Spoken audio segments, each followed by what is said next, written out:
How we doing, everyone? What the puck is live. This will be for Thursday's games, right? Thursday, May 27th. We got myself at Keith Cav Jr. We got Allan. Uh, Allan's Maple Leafs really, putting the hammer down on the Canadians.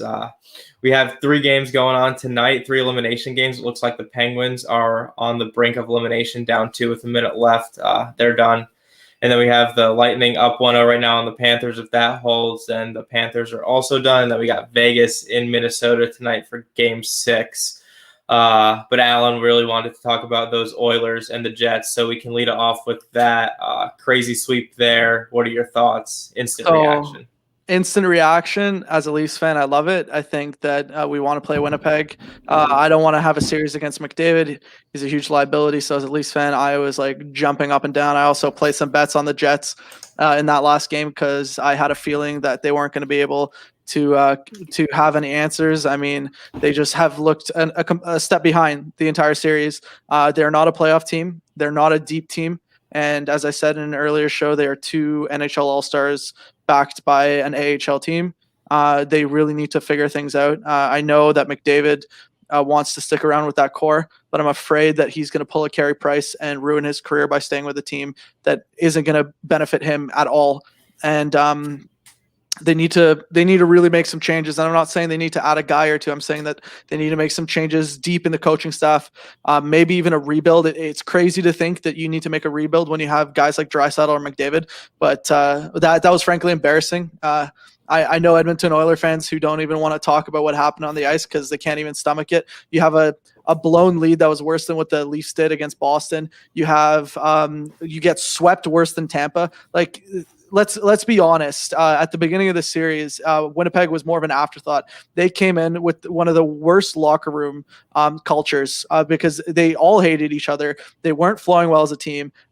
They completely turned that around, and I think that's half due to them figuring things out come playoff time, and half because of Edmonton's incompetence.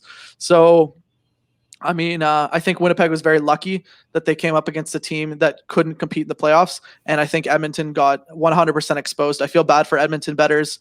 I'm not in your boat, but, I mean, I feel for you nonetheless because you did not deserve what that was.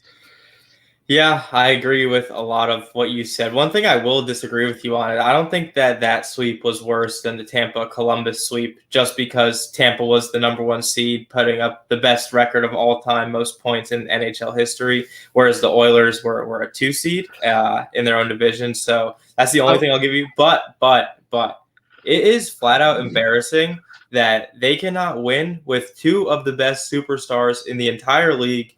How do you not build a team around these guys to just put complementary pieces that would benefit them, to just get a good goaltender? And nothing against Mike Smith. He had a great year for a 39-year-old goalie, even for any goalie. Like, he played, well enough to where they could have won it. But they are just too top heavy. They have absolutely no depth on offense. Their defense was a liability all season.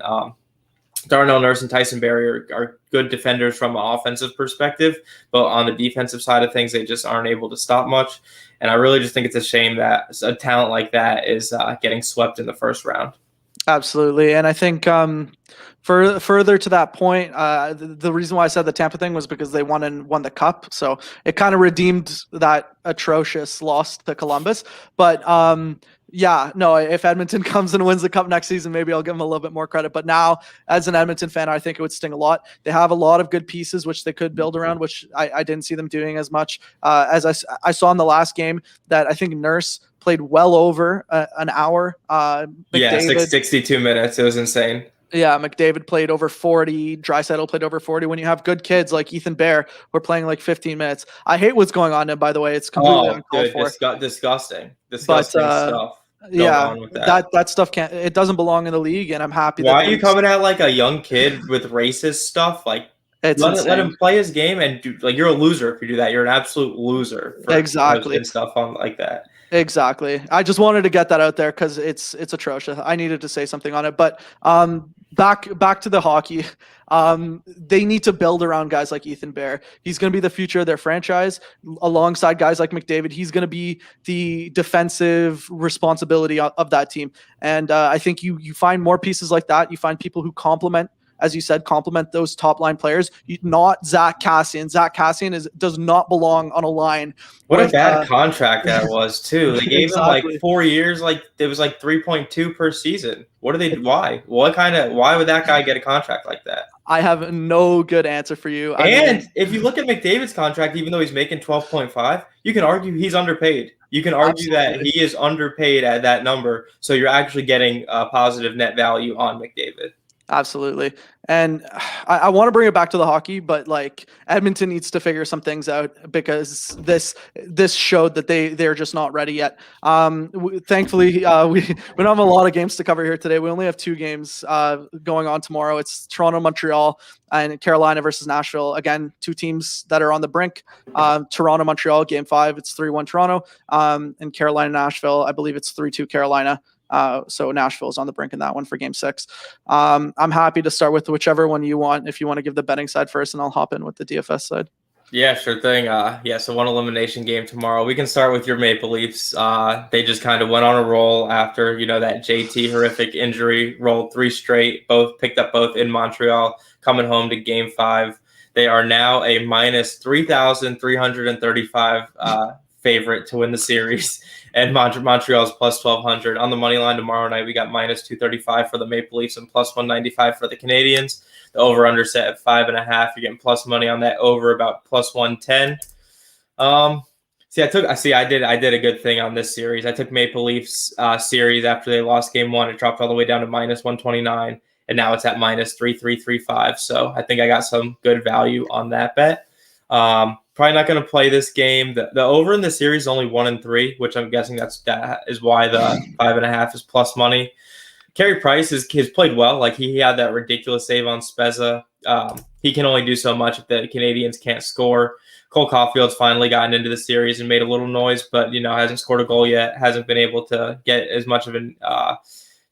He should have been in the first 2 games. Obviously, it's pretty clear that. And then Ducharme was also going to take out Thomas Tatar in game 3 for Caulfield. And when Thomas Tatar was one of their most net positive impact players in terms of scoring chances, in terms of expected goal share. So it just seems like the Canadians, their coach is overmatched, and I just don't trust them. I think Toronto's going to close this out tomorrow. I'm fairly confident it's going to happen. I think, maybe taking the spread at minus 1.5, you're getting plus money on that, about plus 118 on FanDuel. That might be my only play on that one, but I got nothing else to say. The series is over. It is always notoriously hard. First, Ivan, I appreciate you recognizing the Boca Juniors shirt. Yeah, it's my family's team from back in Argentina, so I have a lot of Boca Juniors gear. But for the Toronto side, it is always hard to close that series. But you do have to recognize that this series is a bit of a mismatch. And one stat that I love is that William Nylander has as many goals as the Montreal Canadiens in those 4 games. Did you see the back and forth on Twitter when people were like, Kotkaniemi makes as much as Matthews and they have the same amount of goals? Or like he was like, Kotkaniemi makes 700K, Matthew makes 11 million, they have the same goals. Then someone was like, Nylander has the same goals as the Canadians, and Nylander makes 6 mil and the Canadians make 82 mil. And I was just like, that's a wrap right there. Exactly. Well, yeah. I mean, it's pretty embarrassing to score 4 goals in 4 games for a team. It's pretty good to score for one player. Yeah. So Toronto 1 has been pretty silent. I think that their ownership might be down a little bit, but they're still the chalk of the slate, especially in a 2-gamer. Question for you, quick too. Yeah. Has Hyman not looked as good as he usually does? I feel like he's not playing as well as like normal. Like usually he's like a really solid guy on that line and kind of complements Marner or Matthews. And I feel like maybe like in the playoffs at least he hasn't been doing that.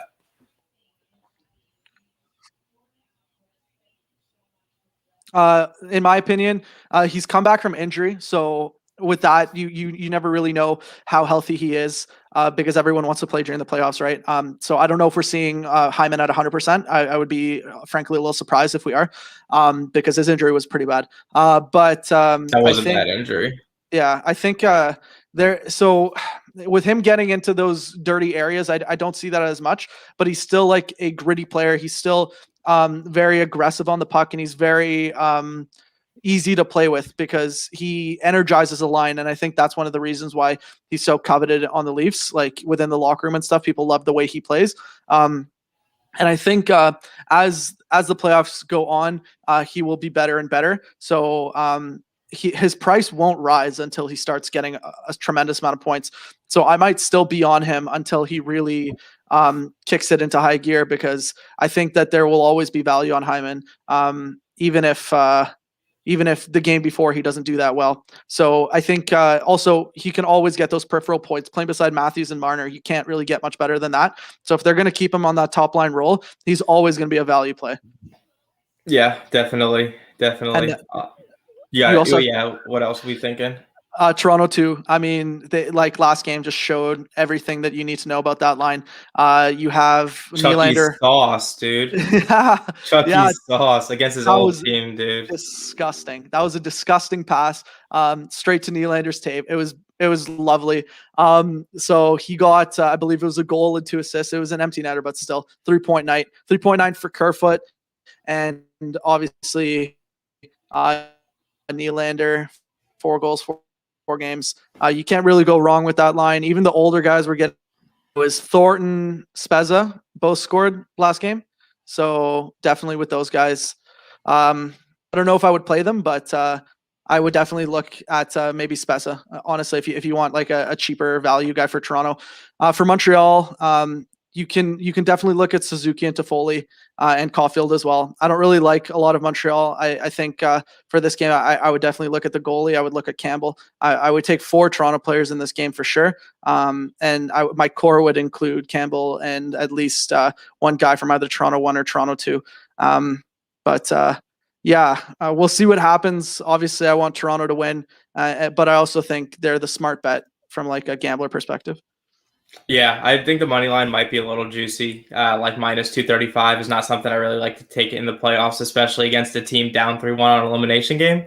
But I do think that they close it out. So I mean, if you winners win, it's just about getting that value, which is what I kind of like to get into. But yeah, I totally agree with all that stuff. And then so let's roll into the second game. We got the Predators, we got the Hurricanes. Unfortunately, I have Carolina minus 1.5 on the series, so I need them to close this out. I got 2 units on that. Not as confident, unfortunately. So the good thing is the series price is very much in Carolina's favor. They're now up to minus 715, up from minus 240 when the series started. Nashville's plus 475 to win this series. The money line tomorrow night is probably pretty close. Yeah, Carolina's minus 141, Nashville plus 123, 5.5 on the over/under, plus money on that. Overs 3-2 in this series. I took it last game, didn't hit. I kind of think I'm going to roll back with the over again. It seems like that these teams are kind of scoring, even though Saros has played well and Nedeljkovic has played well. But as we mentioned, 3-2 on the over. These games seem to be going to overtime. So I think there's definitely some value on that over. As far as the game goes, I have a bad feeling Nashville's going to win this one, and this just feels like a 7-game series. Nashville Stadium is rocking. The Preds really play well in front of their fans. They won both those overtime games there. I think they're going to get an absolutely electric atmosphere tomorrow night.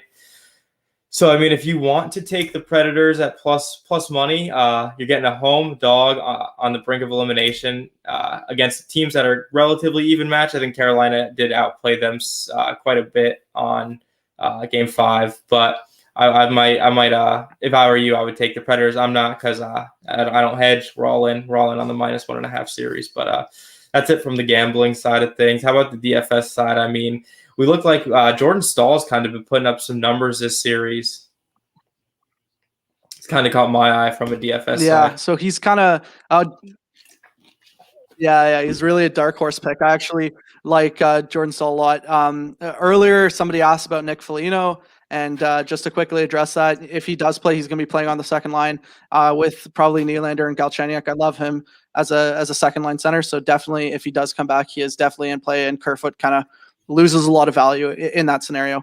But for Carolina and Nashville, I disagree. I think Carolina will close this out. It is really close. I'm not, and they're all high scoring. I like that. I mean, it is really high scoring though. So But that's why, like, if I had to pick a second goalie, I would pick Nedeljkovic, but I'm not confident in that at all. I think for cash games and even for GPP, you're really just looking at Jack Campbell. But if you are looking for a goalie outside of that Toronto-Montreal game, let's say you want to game stack that, then go for Nedeljkovic. But honestly, what I would be looking to do is stack Toronto goalie, then game stack the second game with Carolina and Nashville. Carolina 2. Last game, Martin Necas scored 2 goals. It was very, Love that very guy. good. Picked Very, him up on very good to waivers in my fantasy fantasy. lines. I picked him up in fantasy like a month into the season on waivers. What a pickup! Yeah, so he did really well. I think like there was one of them was like a power play goal. He got an assist for Hamilton, so that also helped my lines a lot. He didn't get anything for Trocheck, but Trocheck's always valuable. So if you want to play Necas, Trocheck, Hamilton, any assortment of those 2 or 3 guys, you can definitely find some value there. Nashville, I love Roman Josi. I think he is a stud defenseman, and last game he did wonders for me. But Nashville too, even though they didn't really come through as they did in the game before with Kunin scoring 2 goals, I really, really like Nashville's second line here. I think if you're going to look for value on Nashville's side, I would go to that second line. It's hard because their top scorers, their top performers keep changing every single game. I think one game it was Kunin, the last game it was Sissons. Like, it's really weird, but I think I just think that the second line is more complete, is what I would say. So you have Kunin, Tolvanen, Granlund. They're all younger guys, and they've all been able to kind of perform at different points in the season. Tolvanen had a really good regular season, and Granlund had a pretty good regular season, and Kunin's been performing well in the playoffs. So I think with any of those 3 guys can have tremendous value on any given night. But again, this game is a game that you'd want to game stack, and the Toronto Montreal game is a game where you'd probably want to target Toronto more than Montreal. So when you say game stack, you mean like take both sides of it? Is that what you mean by game stack? Correct. And I would specifically look at both second lines. You heard it here first, folks. Get on that second line grind for the Nashville-Carolina game. Hop on Toronto for game 1. Jack Campbell, throw him in every single lineup because the Leafs are closing it out tomorrow. And hopefully Allan's right and the Canes also close it out tomorrow. And we hit all our bets. I did take Canes live game 5 when they were down a goal at plus 400. So that felt incredible to win that one. Because I did take them in regulation too, which obviously didn't hit. So we still won a little money because that live line was insane. But yeah, that's our show. We had 2 games for tomorrow. Penguins are dead now, so I'm also kind of dead. But we got round 2's right around the corner. Hopefully Vegas closes out tonight, so we get that Avs Vegas coveted round 2 matchup that everyone wants to see, and we'll have a lot more insight on that once that happens. But yeah, follow the boys at Wins Daily Sports for all your sports betting, DFS needs. Hop in the Discord channel, get the best insight from the best people in the industry. We got myself at Keith Cav Jr. We got Allan. Follow us on Twitter, see all our picks, all our good stuff. Let's have a night, win some money. Awesome. Take care, guys.